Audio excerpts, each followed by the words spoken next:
Thank you for joining us for our virtual event with Pietro Cicognani and the incomparable Isabella Rossellini. A few quick Zoom housekeeping details before we get started. You are all muted. You will remain muted throughout the duration of the event. For optimal viewing, you would like to use your Zoom view function to select speaker view. So our author is highlighted on the screen. You will see the slideshow projected as well. And that will remain up for most of the event.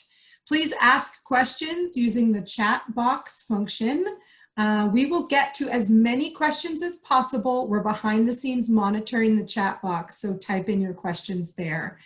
If at any time you drop off the Zoom or experience technical difficulties, simply click the link again to be readmitted.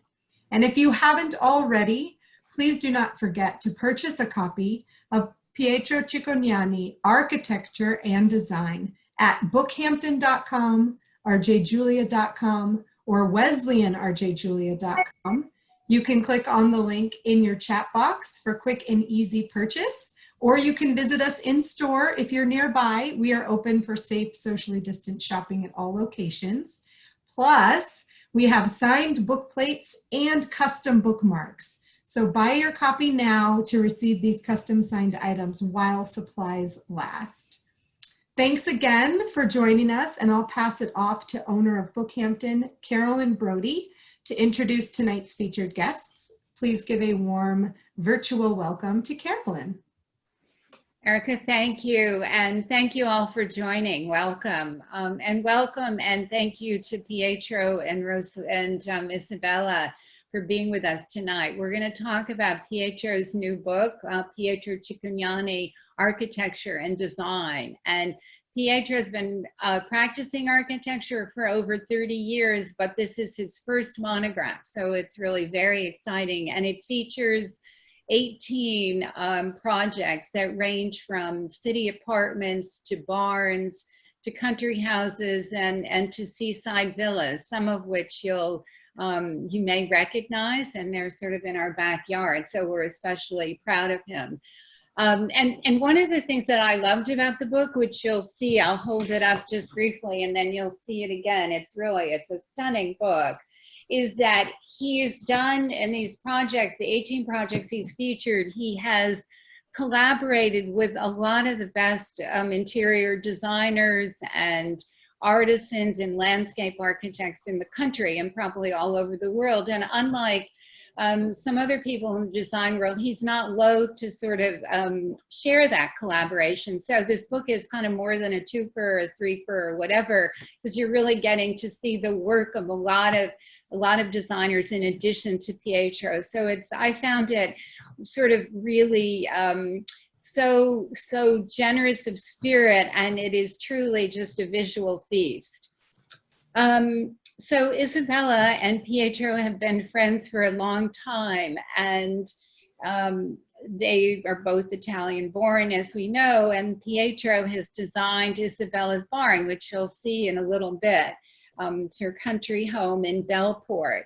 And Isabella is an actress, a filmmaker, a model, a philanthropist, so many different things. And she was just profiled, many of you saw in the recent New York Times, talking about her zooming and her work in film from her farm. One of the things that I also noticed was it talks a lot about her organic farm, and she's got heritage chickens and sheep and goats. And I was reading sort of mystifyingly and surprisingly that she has a degree in animal studies. So my hope is that one of the questions at the end will be, how did that come about? Because I was so intrigued by it. But another point, which she just mentioned, is that her mother, of course, was Ingrid Bergman, and her archives are at Wesleyan University. For those of you who joined us from Wesleyan, which is one of our kind of sister stores along with RJ Julia, you'll know that you've really got this sort of comradeship with Isabella. So without further ado on my part, I'd like to welcome again Pietro and Isabella. Thank you so much, Carolyn. Thank you, Carolyn. You're welcome. So Pietro and I, yes, we've been friends, and we have been talking about what to discuss about the book. This is our second presentation in a bookstore, and we decided to change. The first presentation we did, we spoke about architecture, and we talked about many different subjects. This time around, we wanted to focus specifically on 3 houses that Pietro worked on, and it was really about preservation and legacy. Of course, Pietro also builds new house from zero, but for that you have to buy the book, because tonight we're talking about 3 homes, one in East Hampton, one in Southampton, and one where I am, which is Belport Brookhaven area, closer to New York City. So Pietro is going to do the presentation of the first house, which is based in East Hampton. And I would interject questions and see in your chat if you have any other question that I can, they will give me good ideas to ask him, or we'll discuss with you later and answer all your questions. Pietro, so start talking about this beautiful, so this person who you see on the screen is not Pietro. Don't smoke the pipe. Images. This is Mr. Tripp, who founded Pan Am, and in this trio of legacy and inheriting important sites and how they developed. This is the first one, and is in East Hampton with Georgica Pond on one side and the ocean on the other side. I wanted to add that the first that Tripp did the first airline. Yes, he founded Pan American, but he really thought first about big commercial airline to transport people, something that we do today. And gloriously enough for us, because we are concentrating on houses in Long Island, the first airline that could be used for the public was called the Long Island Airline. And the first trip that he did, it was Long Island, Boston, and back. So that, just because we are talking about Long Island, and want to underline something glorious. So I'm sorry to have interrupted. Go on. So this project is, as you see, between Georgica Pond on the upper portion of the image and the ocean on the lower portion. So we inherited his guest house, not his main house. His main house is to the right and is not in the slide, but his guest house and his boat house. So this was 30 years ago, 29 years ago, we started working with this project for Mr. and Mrs. Rayner, and I became a little bit like the architect for the cathedral. You're there for the long haul, and you keep making changes. And so this is the site. This is the house today.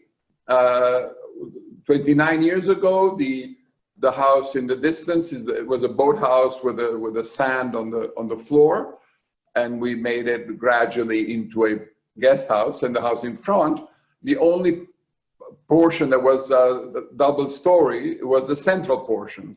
The wings were 1 story high, and there was no tower. And so gradually through the years, we added little bits and pieces, but keeping the humility of a stick house without corridors. Is relatively small for the site, and humble in a certain way. And this is what you see there today. So again, the legacy of inheriting Mr. Tripp's guest house and how to go forward with it and what to do with it.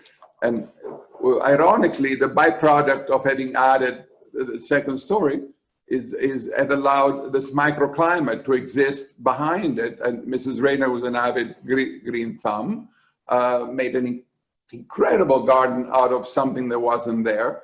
And in a way, the house works as a shield, so that the salt blocks some of the salt from the ocean to reach the garden, and it allows the garden to have its own life.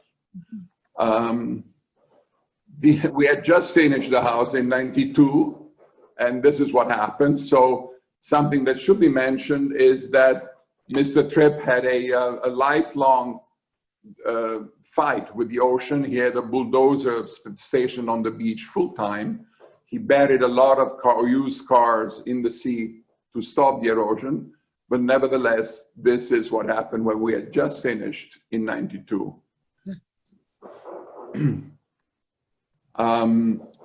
Here it shows you also how we transformed gradually the house. We added an octagonal tower, it's like a mini lighthouse. We linked it to the house, and then that was the art studio of Mr. Rayner at the top, which has an incredible view, 360-degree view of the ocean and Georgica Pond. This shows you again how half of the house was for Mr. Rayner, so it's more to do with like you're in a boat. It's all fur, natural fir wood, and not untreated. So it's quite monochromatic and very different from the rest of the house, you'll see. So this is the wing of Mr. Rayner. This is a more recent addition, was maybe 4 or 5 years ago, where we added on top of the kitchen, second story, and we made a bedroom for Mr. Rayner, which has become a yoga room right now for COVID yoga exercises. So the furniture was removed, I would imagine.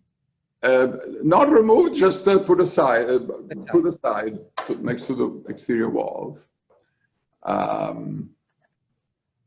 This is a good picture. This is the framing of Mrs. Rayner bedroom in '92. And those two windows that you see on the right are the two windows that you see on the left. So that structure became what you see after Mrs. Rayner and Peter Marino both worked on the furniture and furnishings. There is a very, very kind of Indian motif. It looks like it to me. The bookstore, the book. And the fabric, yeah, very. A lot of exoticism. You have more exotic animals in the farm. Mrs. Rayner has more exotic prints on the fabric and stencils. These are just to show studies of how to expand the house, and then we built that bridge to the tower 4 or 5 years ago, and this is the result today.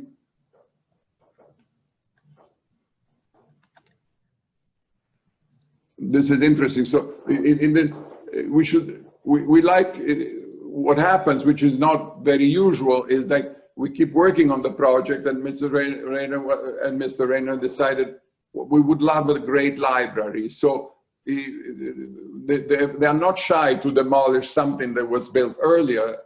And then what we did, we demolished some rooms when we expanded the house in order to make room for this library, which has become the heart of the house. And in fact, because of this library, now it feels much more like a real house, more than just a beach house. Before you were always in the living room, and now you're able to read or watch a movie upstairs because of the narrowness of the house. You have water on both sides. So you always have the calm water on one side and the stormy water on the other side, or calm water on both sides. But you have this tension. In nature, very much in nature, and you are like an acrobat with 1 foot in the ocean and 1 foot on the pond. This is very revealing. So the legacy, since this talk is about legacy, not only the legacy of one trip, but has become also the legacy of Mrs. Rayner, because 30 years ago, you see the garden on the left, and it took about 30 years to achieve what you see on the right. And with an incredible team of head gardeners and gardeners, and Mrs. Rayner is the head gardener herself in a way, and she goes herself with the tools to almost every afternoon to man the garden. But it's a very much a group effort to achieve what you see here. We help how we can, mainly sometime with a hardscape. And this, for instance, is the front gate that we designed only a few years ago. So that was changed from the previous design. And can And it was changed to look like the staircase, isn't it? Because in your drawing is a different kind of, the placement of the wood. You're right. You're quite right. The pattern on the gate is more akin to the railing of the main stair that we inherited from Mr. Tripp. Yeah, yeah. And Pietro, this was a decision that you took with Mrs. Rayner. I would like to know, how do you collaborate? Can I interject and ask you, for example, because it's so beautifully furnished too, do you work with Peter Marino? Do you show him? No, this is, that's more Mrs. Rayner. She's more like, I work with her and then with Mr. Rayner when he was there to achieve more the architectural character. And then Mrs. Rayner and her team work with Peter subsequently. Yes. This is another example of how the garden looked like 30 years ago and how it looks like now. Here we helped with the front entry, working with John Hill and Shotzi McLean, who are the head gardeners and head artisan. So that it's nice to have the freedom to change a painting pattern, you know, from one year then another year. Maybe you change the painting pattern because you have a better idea. And but this shows how long it takes to arrive to this stage. Yeah, it must be a continuous struggle with the sea salt and also ocean rising and climate change. I wonder if it must have added to the difficulties of maintaining a garden like this.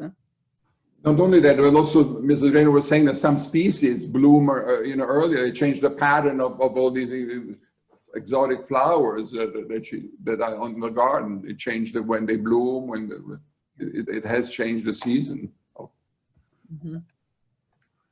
This is another example of how this veranda was years and years ago when we started, and then through time it grew into a two-story arbor and attached to the three-story wing.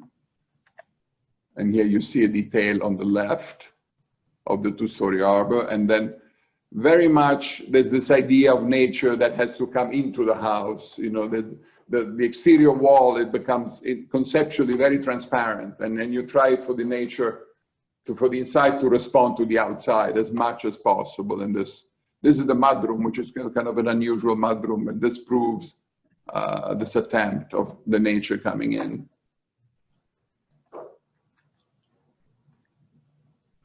The pool, which we built maybe, I don't know, 12 years ago, maybe 15 years ago, because I said it's all incremental in this project. Here we were studying a potential resting place at one end that was influenced by Venice. You see the poles that come out of the lagoon where you tie the gondolas, and then an awning that was Venetian. And then in the end, Mrs. Rayner with John stumbled in Tuscany into these ladies, which are called naiads, who are the goddesses of the rivers, which are casts from the fountain of Neptune in Piazza Pitti, in front of Palazzo Pitti in Florence, because somebody physically cast them in the middle of the night, you know, like 50 years ago, and they sat somewhere, and then they made the trip across the ocean, and now they're here.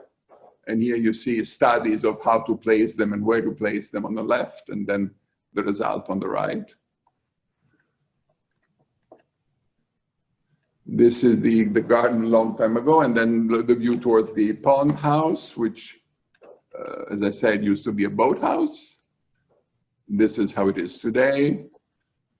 And it's a totally different. It's very close to the main house, but the feeling is completely different. Being on Georgica Pond is very serene, and as you know, completely different feeling than being on the ocean. Because the pond is so calm, so it's the nature that is so different when you have 2-3 bodies of different waters. Yeah. One has whales, one has crabs. Yes, exactly. These are sketches and that we do like to transform the boathouse into the guest house. And this is how you see it today. Genevieve Faure was here, the person that helped with the decoration, helped Mrs. Rayner with the decoration. It has a Swedish feeling for me. I think that was the mandate. That was the mandate, and your DNA has spotted it. You're absolutely right. This is the upstairs of the pond house. Oh, and then at some point we decided Mrs. Rayner deserved a nice present, so we drew this custom-made box for these very special garden tools that come from Austria, and she does use them. She does use them, and they're not ferrous. They're copper. They're copper based, so it doesn't leave any rust, any metal remnants into the earth. It doesn't pollute the earth that way. And we should mention this, by the way, it's very much an organic garden, so it's full of birds and butterflies, and also the tools now respond to that mandate. And then we were playing around. During COVID, we were studying a guinea hen house. So we did a little temple for the guinea hens, and then Mrs. Rayner thought that maybe it was too extravagant for the guinea hens, but maybe fine for a little garden temple to go and read into. So the client switched from being the guinea hens to Mrs. Rayner. And this was a drawing of creatures that we imagined that I did during a break from the architectural drawings, also of creatures that may inhabit and come to the property, since there are no chemicals. But to me, they look very Italian classic, like the dolphin. But there is a dog in you know, if you look at the dolphin on the right, I can see the Those are two of the Pekingese dog of Mrs. Rayner. Mrs. Dog of Rayner, that's what I thought. Because of course, this greatly supports the dog shelters, like cat and dog shelters. Yes. That's right. It's two of them, yes, that they are. So that's the. So this now we go toward. We move further west. We go before we go west. I just wanted to mention that both Mrs. Rayner's property and mine, which is the third will be discussed, we are working with the Platonic Land Trust, which is an incredible organization in Long Island, whose mandate is to preserve land and preserve farms. And so since Mrs. Rayner's property is right on the Georgica Pond, she's been very generous in helping to restore that, and I've done something similar in much more scale in my farm. But I just wanted to mention the Peconic Land Trust because they've been wonderfully helpful. Okay, then we move on to the next. We go west. So the second project with the big legacy, another visionary person, Henry Ford II, who inherited the running of the company in his late 20s and put it in a better financial shape than his father, that he found from his father during the war. This is the second person of the legacy of the three visionary men. This is a little booklet of Southampton houses on Gin Lane, and the house that my next clients, Mr. and Mrs. Langman, bought. It's a stick house, which is before the shingle movement, with a Victorian stick house. And here is the house right in the middle of the slide, and It was started in 1860, 1870, and then various iteration and addition, but it remained this is one of the two remaining Victorian stick houses in Southampton. So the village is very proud of this house. And when we found it, it was in very bad shape, and we worked very much with the village to achieve how to keep it and restore it so that they would be, and they were in the end very proud of the result. This is the site plan. The ocean is at the bottom. The small pond is at the top. Again, here you have water on both sides of the house. You see the ocean and the pond from inside the house. So this is what we inherited. It was the stick house, and then in 51, Philip Johnson added a glass cube to the left, which ironically for modern architecture, a big traditional awning was added so that it was heating. It was too hot inside of the cube, so the same awning was used on the main house and on the cube. And then Mrs. Ford added the yellow shutters with little heart cutouts in them. So that was the feminine touch, and Mr. Ford added the Johnson edition. That was the masculine touch to this Victorian house. We commented it. We commented it when we were going through the slides and looked at it. To me, that was I was wondering, when you work very closely or you inherit a house, if you have a glimpse in the personality of the people that made it. To me, it seems that Mr. Ford was very daring and, you know, like an entrepreneur, and to think of something so modern next to the house. And the wife was much more traditional. And I said, how did they end up together? And you answered, they divorced eventually. And I was wondering if this gives it a glimpse into different tastes. That's right. Architecture. So right. It's a visual manifestation of the impending divorce.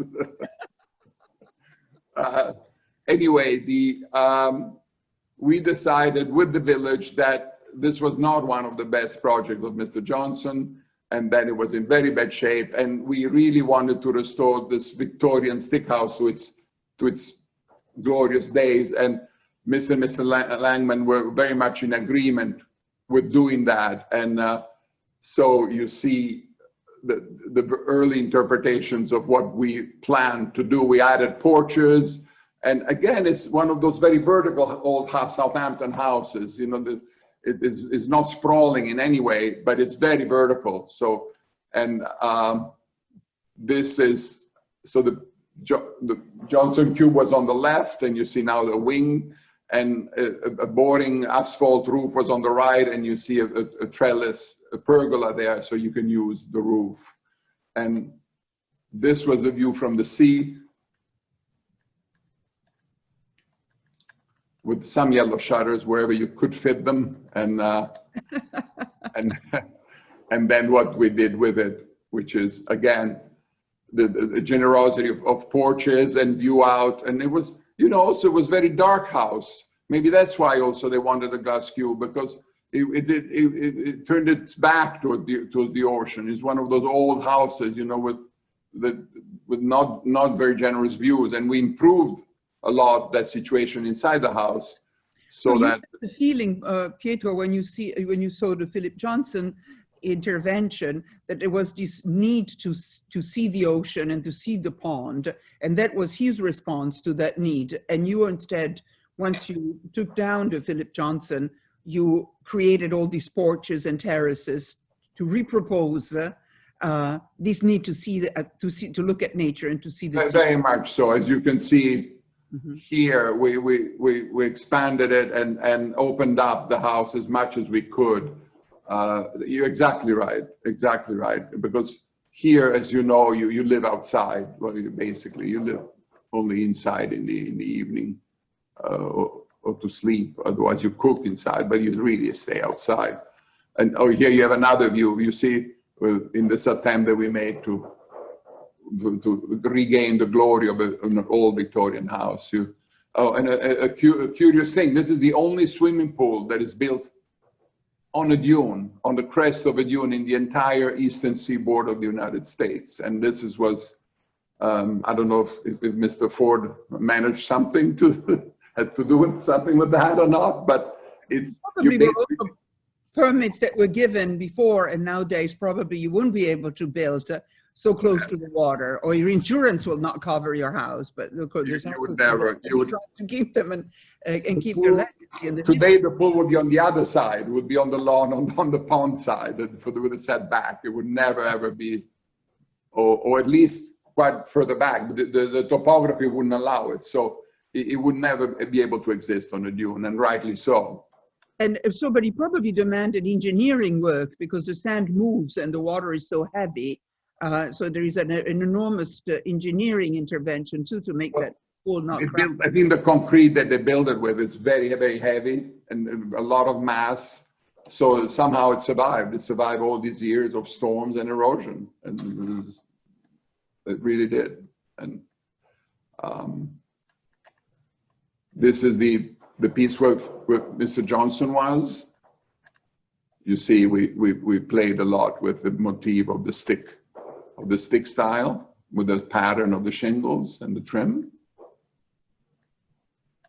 This is the roof that I was saying was just an asphalt roof, and there wasn't even a door to get onto it. And now we built a door, and we built a very nice place where you can go and occupy on top of the kitchen. This is looking west. Beautiful sunsets too, probably. Yes, yes, yeah. A view of the porch. Pietro, can I ask you, as we're looking, oh, see, this is the basement. I want to see the concrete. Can you get to the other slide? Yeah, this you have to build all this. Well, what it is that you're seeing? We had to keep the same house. It would have been much easier to demolish it and build an exact replica, but they wouldn't let us do that. It would be impossible. We had to deal with the same house. So we had to strip it, and all the rotten wood we had to throw away. We had to move the entire house in order to build proper foundations and proper footings for it, and then move it back to its original place. So this is what you're seeing here. Still, the irony is still these yellow shutters is the vengeance of the divorced woman. They're always there till the very end. They just stay till the end. Pietro, can I ask you, because you must have been quite tormented about tearing a Philip Johnson.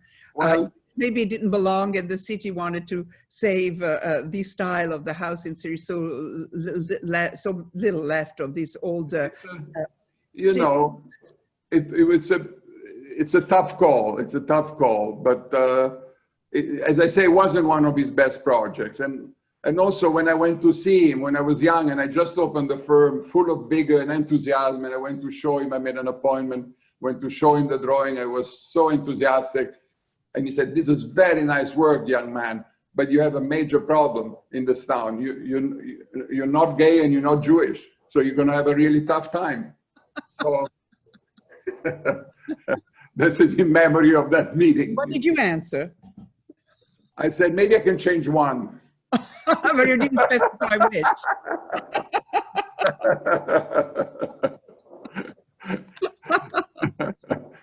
So this is some of the interiors of the house, and we worked very closely with the clients, and at the beginning with Anushka Hempel, and then with Mark DiBiase for the interiors. And we developed, it was really more like a labyrinth inside this house. And we made a 3-story stair hall, entry hall and stair hall, and a 3-story that unites, is the heart of the whole house. And now it gives order to the whole house, to the rooms. Again, we don't like corridors very much. So there's a minimum of vestibule and corridors, because the rooms all front onto this hall and onto the water views. So this is the hall on the 2nd level. This is the hall on the 3rd level. Big necklace suggested by Frank, instead of a chandelier, which, again, the feminine touch. Here, there's not yellow shutters, but it's a necklace. And here, the fourth level of the corridor. And did you put that beautiful window there that cast this incredible light from above? The skylight, we added the skylight to be able to have light all the way into the hall, all the way down. The problem of the house being dark was resolved with this Yes. height of the staircase. Yeah. Mm-hmm. Yeah. And we also, you know, these long perspectives, we try to have always long view through, so that were not there before. As I said, it was a rabbit hole, and now we have all these view through to the outside. Here, a lovely big kitchen in the tradition of an old Victorian house. Secondary stair to that lovely terrace where you oversee the sunset. Chris LaGuardia did the landscape, and we just helped a little bit with hardscape elements. There's the pool, above there is where the pool on top of the dune is, where at the end of this vista. Unusual, yes. And Mrs. Langman saw in England these kind of little arbors for vegetation, for growing things, and so we try to replicate them so the deers won't get to what you're growing. So we have little gazebos with little doors that open up, and you can access the. Probably do they work also like greenhouses so that the seasons is longer, probably? Well, it's chicken wire. You know, it's wire, not glass. It's chicken wire, so it's just for the deers. The caretaker house, instead of a garage, we have a children playroom. Beautiful. And a detail I love very much, they needed two foot wash, so we studied the foot wash, and we custom made with Mrs. Langman the shape of the paver that you stand on when you wash your feet, so you don't get sand on them.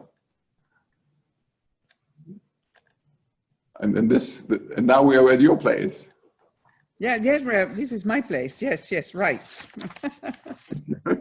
So you tell, because you found this, I mean, I knew some of the story, but you added a lot of elements to it that I didn't know. For example, I've never seen the photo of the gentleman who owned in the beginning of the century, last century, the property that I now own.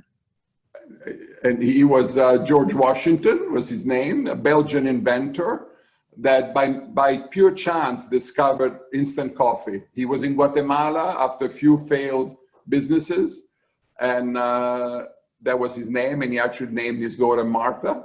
And he did this formula for the instant coffee, and he had the monopoly of instant coffee between the First World War and the Second World War, when Nestlé started selling instant coffee. And so all the soldiers during First World War and beginning of Second World War were drinking his coffee. So he made a fortune and established what was your farm in Belport, and then tried to build a coffee plant and in Belport, and they wouldn't let him. So he packed up. He was an extravagant man, full of exotic animals.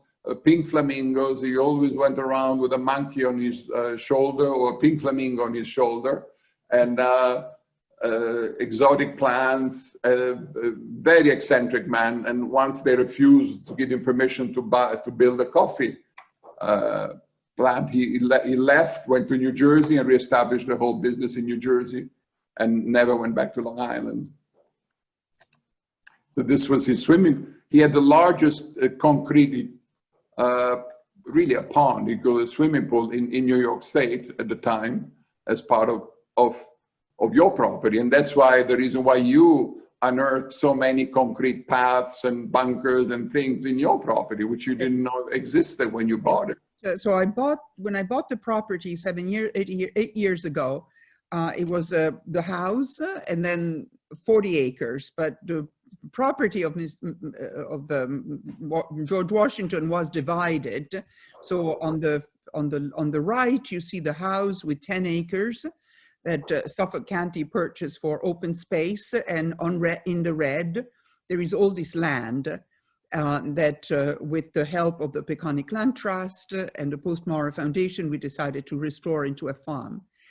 And we found, I used to send them an email saying, I thought I bought land to do a farm, but I'm back in Italy. This is Pompeii, because we would find excavation all the time of new cement. And this is how we uncovered the story of Mr. Washington. And sometime I had to change my plan to adjust to basement and cement. This is my original drawings, because Pietro was the only one who, at the beginning when I bought the land, my other friends thought that I had gone senile and maybe gaga, because it seemed like an enormous plan and a little girl's dream. I want to have a farm. But Pietro was supporting my project from the beginning. This is is my drawing of how I envisioned the farm. And it's pretty much, 8 years later, is pretty much what it is. This is done by Lars Krantz, another great landscape designer. So the part in yellow is the part that is run by Patty Gentry. She was a chef for 25 years, and now she decided to be a farmer.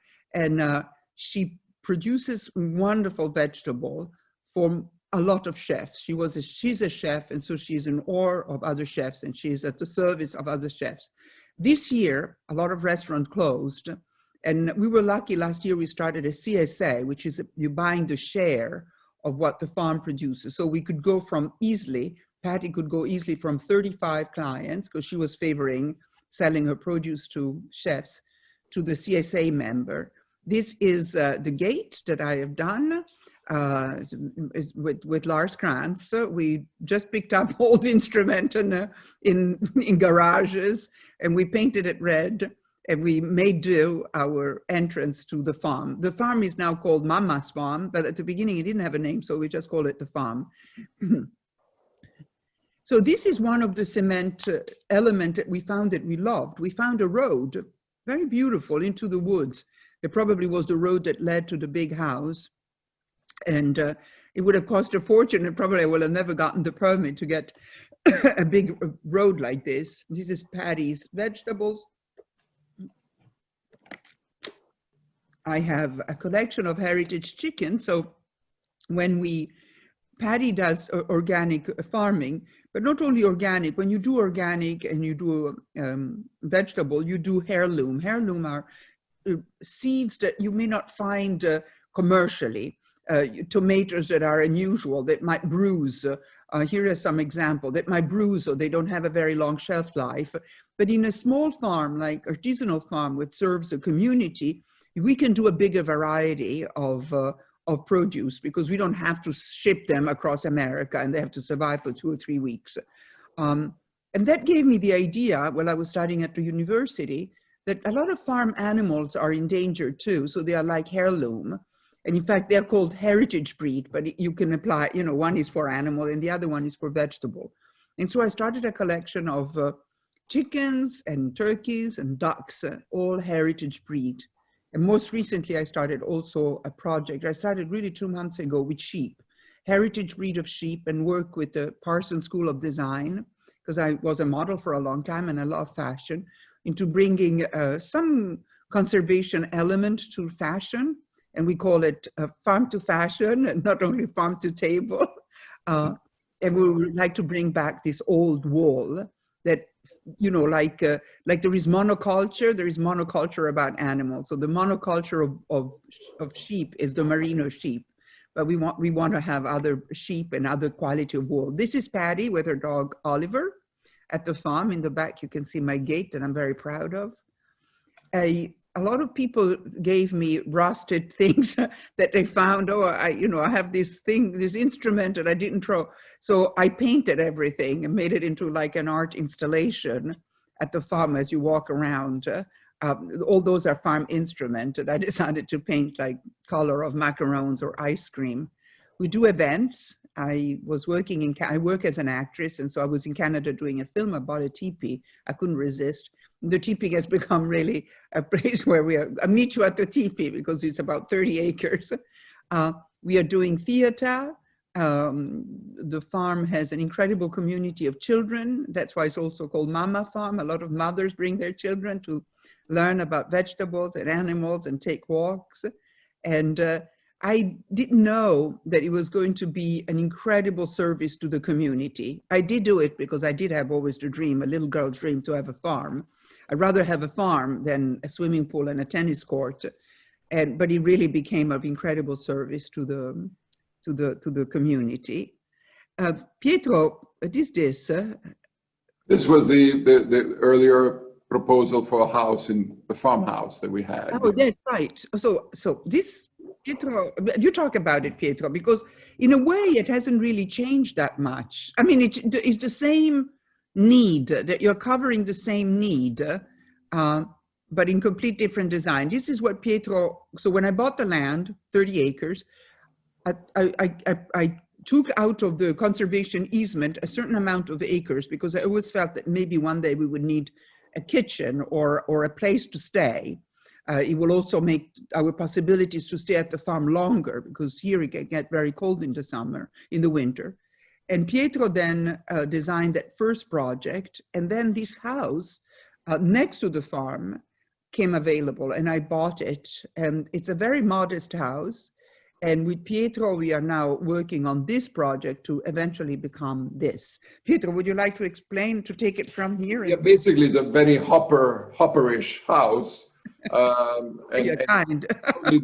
On the script. And we're trying really to have fun with it. And it has a garage that will become an eating area. And basically the challenge is how we're linking the house, which we're recladding and reinterpreting completely, with the garage, and we're developing a huge kitchen inside, but between the house and the garage that can serve the farm. And this is a rendering. We imagined an entirely plywood kitchen in raw plywood, and bridging the house with the garage and becoming the heart of the place. And really the heart of the farm in a way, and this is the rendering of that room, and we go in the wrong direction, and we're seeing this thing with gray siding and purplish trim, and we think it could fit quite well in that context, and this. And Isabella said her dream was always to have a place that she could host down with when the kids draw. Right, so we're going to have that. No, because also, you know, well, this is a bedroom, but we're going to put tiles everywhere because there is always children, and there is nothing better than having children and not saying, don't touch, don't make it dirty. So there is a room that is going to be dedicated to the children. They can paint, they can do whatever mess they want because we can hose it down. And also, I am a beekeeper, and when we do the honey extraction, it's a mess, and I need to be very clean because that has been food. And so I want to have a room where I can do my honey extraction and then be able to wash it off and not having all these sticky things that the honey leaves. So this is what Pietro designed for me, and I'm looking forward to it. This is the last slide, looking to the future of the farm. Yes. This is your grandson, I think.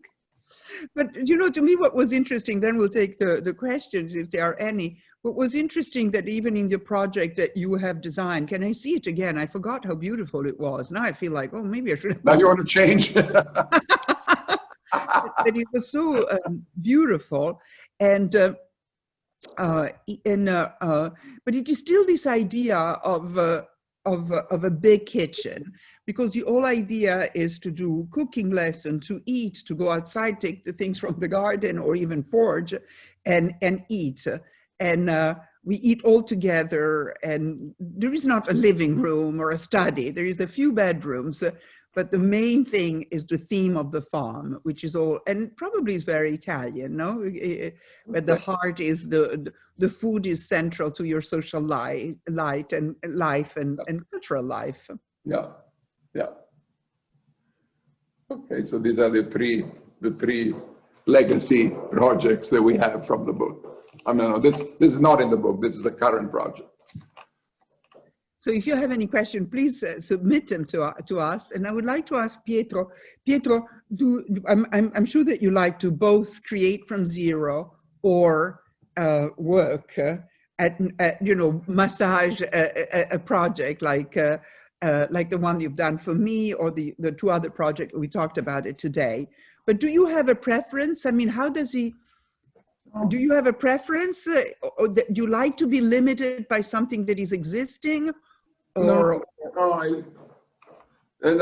throw it all at me, and it's fine, and just throw it, and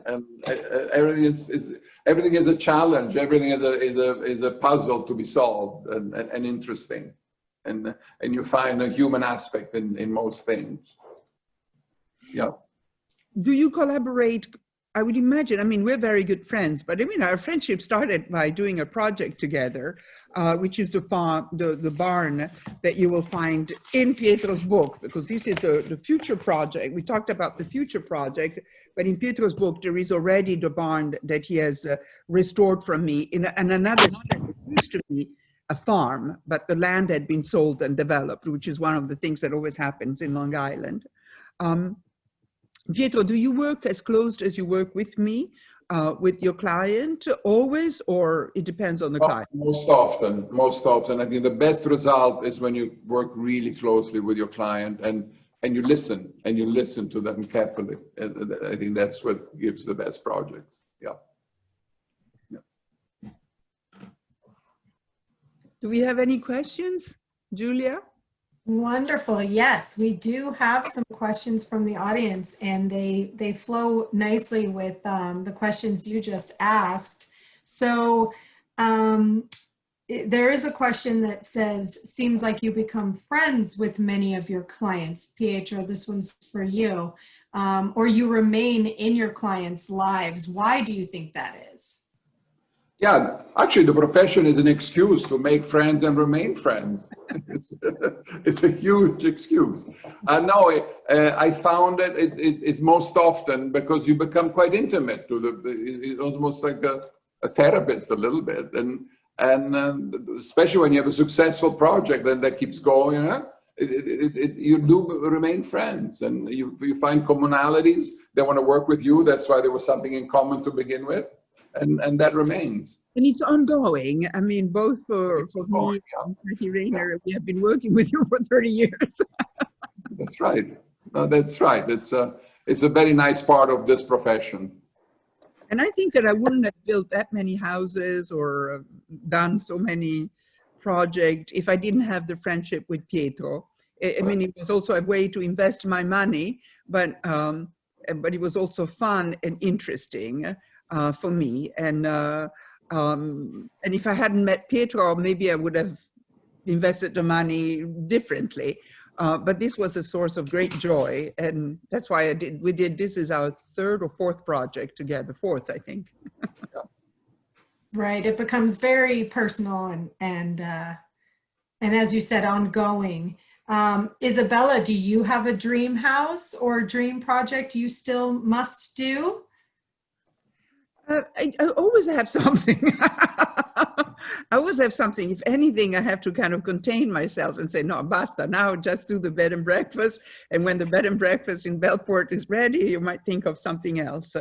I'm sure the farm is not ending with the bed and breakfast. This is ongoing, as Cathy Rayner's garden knows. You're always working and massaging nature, or nature massages you most of the time because it's stronger than us.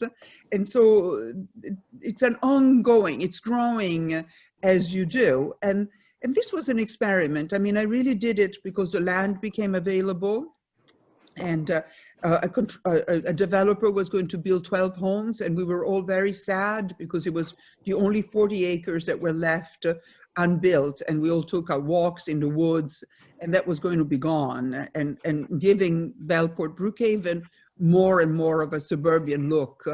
And we have a fantastic foundation called the Postmorrow Foundation that is really dedicated in preserving the rural look of this area. So when the developer got discouraged, I intervened to buy the land, and with the help of this both organization, the Peconic Land Trust and the Postmorrow, we converted it into a farm. But we converted it into a farm, and it was my personal project. My friends were concerned because it was bigger than restoring a house, and I know nothing about farming. So I always said, I did it for ignorance and optimism. Oh yeah, let's do a farm, of course. You know, and I always wanted one since I was a little girl. But then you learned along the way. So it was for me I learned a lot, and Pietro was behind helping. And now I think doing the bed and breakfast will help it financially. The biggest challenge for any farm, not only mine, but every farm in Long Island, is to become financially viable. So I hope that would help. That's the other nut to crack. And I'm sure there will be other, I mean, it's not finished. I mean, it evolved already as it was. I bought it as my own private garden, and now I don't even think of it as mine. It really belongs to the community. And even more this year, because of COVID, it became a real space where people could walk their children, come out of their houses, you know, come out of this gloom. And for the first time, I talked to Patty Gentry, the farmer, and we said, you know, we always knew that some people liked it, but this year we really understood the incredible power of feeling the healing element of an agriculture where you know the farmer, you know where things are growing, you're waiting for the carrot to be ready, and you are salivating 2 weeks ahead of time, knowing they are arriving. I think it was an incredible gift that we gave, but it was not, it wasn't planned. So the farm also gives you a lot of surprises. Yeah, thinking about, you know, COVID and working from home, Pietro, we're reading a lot about people adapting their houses for just that, either multi-generational living or working from home. Have you modified your projects, or are you looking at design any differently? Differently, no. Good proportions are good proportions, good materials are good materials. But when we were in COVID, I mean, that shed that I showed, the guinea hen shed, came during COVID, and that made me think how nice to design even something very small scale, like a little temple that you could put somewhere in the garden and go and be there in your own space, especially if you're with kids, or let's say, or a family, or dogs, or and maybe that will happen more. Not expanding houses, but just take a little piece, do a little project somewhere where it could fit, and find peace in that structure. I think that could be a good thing. Yes. Okay, I think I have 2 more questions. We're just at the hour, but let's get the last 2 in here. So Pietro, let's see. So speaking of inspiration, design inspiration, who would you love to collaborate with, living or dead? So kind of an imaginations question. And tell a favorite story about a collaboration that you actually have done. That I actually had? Yes. So who would you dream to collaborate with, or dead, and then tell a fun story about one that may be a favorite. Mongiardino was a great designer, decorator, Italian. Would have been great to, having been closer to his age, so we could have worked together on something. Louis Kahn is my very favorite architect. It would have been great to learn from him directly instead of indirectly. A collaboration, my gosh, there's so many. It's too hard to think of a single Yes. collaboration. There's so many. Brunelleschi, you have done Brunelleschi's chapel. Since you done the Duomo in Florence, maybe you could do his private chapel in 1400. That would be. I did one private chapel, and that was I love that chapel. Yes, a wonderful experience. That's in the book. Look, it's an egg, isn't it a beautiful? It's an egg. It's an egg-shaped Egg. chapel. Yes, yes, absolutely. Well, those are all the questions from the audience. Let's bring Carolyn back in to say thank you. We definitely want to make sure we mention the book again, and we hope that you purchase it from bookhampton.com, rjjulia.com, or wesleyanrjjulia.com. Those links should pop right up in your chat box again. And I'll throw it back to Carolyn to say thanks to everybody.